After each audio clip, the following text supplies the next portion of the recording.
Hi guys, it's Mrs. Yang. I wanted to show you how to do this Dominoes game.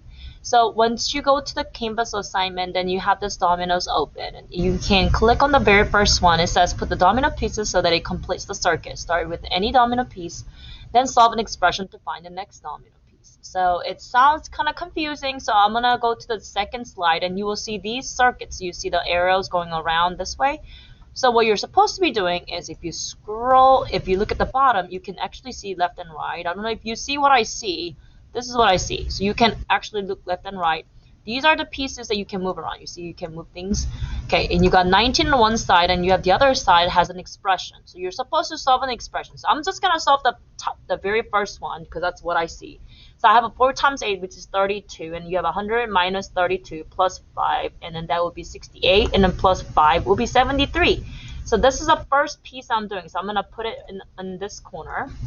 And the next thing has to be a 73. Do you agree? Because 73 is what I got from the expression.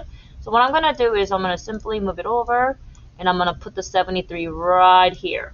And then what I'm going to do is I'm going to solve this expression and see what matches the next one. You put it here, and then you drag it here. So then it's going to make a complete circuit. So when you're done with the very last one, you're supposed to end up with the 19. Okay? And then you're going to do that again and again and again. So you have, oops, sorry.